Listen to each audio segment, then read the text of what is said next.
जय हिंद, नमस्कार साथियों। आप सभी का स्वागत एक बार फिर से शिक्षा विभाग की एक और बड़ी जानकारी में। साथियों, शिक्षक स्थानांतरण को लेकर एक अपडेट सामने आई है। आज की अपडेट है सभी 1,90,000 शिक्षकों के लिए एक नोटिस जारी हुआ है। इस नोटिस पर आज हम इस वीडियो में बात करेंगे, साथ ही साथ तमाम बिंदुओं पर चर्चा करने वाले हैं जो शिक्षा विभाग ने शिक्षकों को दी हैं। साथियों, तो बने रहे हमारे साथ। जो कुछ भी शिक्षा विभाग से अपडेट आज आई हुई है वो आपके समक्ष रखी जाएगी। साथियों, पत्र के जरिए रखी जाएगी, ये बात मैं स्पष्ट कर दूं। ये पत्र जो यहाँ पे जारी किया गया, इस पर भी हम आज चर्चा करने वाले। यहाँ पे देखिएगा, ये पत्र जो शिक्षकों के कहीं ना कहीं अपडेट आया है, हम इस पर चर्चा करेंगे साथियों। तो वीडियो में बने रहिएगा, अंत तक देखिएगा, जिससे सारा कुछ प्यारे साथियों क्लियर हो सके। आइए आप सभी के समक्ष बातों को स्पष्ट करते हैं।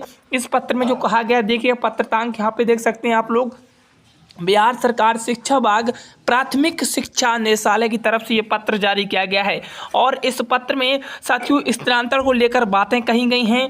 आप यहाँ पे देखिएगा, प्रेषक निर्देशक यहाँ पे हैं प्राथमिक शिक्षा के सेवा में सभी जिला शिक्षा पदाधिकारी बिहार। और जो यहाँ पे इसमें कहा गया है, आप यहाँ पे देखेंगे तो स्थानांतरण हेतु ये पत्र आया हुआ है। ई शिक्षा कोष पोर्टल पर शिक्षकों का प्रोफाइल यानी कि जो आधार नंबर है, कक्षा एवं विषय है और उनको अध्ययन करने के संबंध में, यानी कि जो त्रुटियां हैं आधार नंबर में और कहीं ना कहीं विषय में, उनको सही करने के लिए ये साथियों स्थानांतरण हेतु आवेदन यहाँ पे कहीं ना कहीं दिया गया था। आप इसे समझिएगा, पूरी जानकारी को मैं आपसे स्पष्ट कर दूं। उपरोक्त विषय के संदर्भ में अंकित करना है कि ई शिक्षा कोष पोर्टल पर कुछ शिक्षकों का प्रोफाइल विशेषकर आधार नंबर, कक्षा, विषय अध्ययनत नहीं है। आप अवगत हैं कि बड़ी संख्या में शिक्षकों द्वारा स्थानांतरण हेतु ऑनलाइन आवेदन दिया गया है, परंतु कुछ शिक्षकों द्वारा का प्रोफाइल विशेषकर आधार नंबर, कक्षा, विषय अध्ययनत नहीं होने के कारण स्थानांतरण हेतु उनके आवेदन पर कार्रवाई किया जाना संभव नहीं हो पा रहा है। ज्ञात हो कि प्रतिदिन बहुत सारे ऐसे शिक्षक स्थानांतरण के संबंध में जानकारी प्राप्त करने हेतु शैक्षणिक कार्य को छोड़कर शिक्षा विभाग पहुंच रहे हैं। ये यहाँ पे आप देखिएगा कहीं ना कहीं अपडेट आया हुआ है और ऐसे में आगे देखिएगा क्या कहा गया है।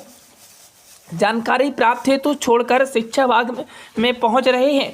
बयान हो कि विभाग द्वारा पारदर्शी तरीके से सॉफ्टवेयर के माध्यम से स्थानांतरण हेतु पूर्व निर्धारित क्रमानुसार आवश्यक कार्रवाई की जा रही है। ऐसे में शिक्षकों का अनावश्यक रूप से मुख्यालय आने जाने, एक तरफ से विद्यालय में शैक्षणिक कार्य प्रभावित हो रहा है, वहीं दूसरी तरफ मुख्यालय स्तर पर विभागीय कार्य में व्यवधान उत्पन्न हो रहा है। साथियों, ये बात कही गई है कि कई तरह के शिक्षकों की समस्याएं हैं और वो कहीं ना कहीं विभाग पहुंच रहे हैं, मुख्यालय पहुंच रहे हैं।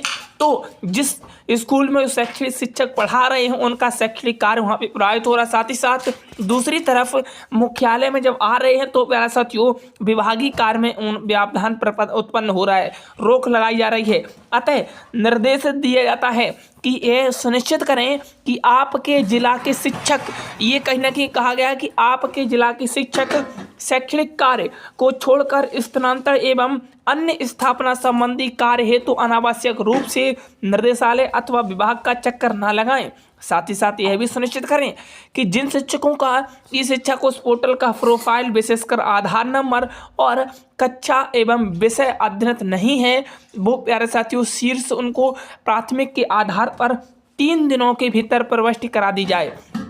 यदि स्थानांतरण हेतु ऑनलाइन आवेदन दिए गए अभ्यावेदन के आधार पर किसी शिक्षक का स्थानांतरण नहीं हो पाता है तो ई शिक्षा कोष पोर्टल पर प्यारे साथियों कहीं ना कहीं अब विकल्प प्रदान किए जाएंगे जिस पर ऑनलाइन अपनी शिकायत दर्ज कर सकते हैं। ये यहाँ पे इस बात में स्पष्ट किया गया है साथियों। ये पत्र इसी को लेकर आया था, मैंने अपनी बात आप सभी के समक्ष रखी है साथियों। शिक्षा विभाग से जो कुछ भी जानकारी आएगी आपको सबसे पहले मिलेगी। मैं मिलता हूँ नेक्स्ट वीडियो, ध्यान रखना। आज के लिए इतना ही। All the best, thank you, जय हिंद, जय भारत।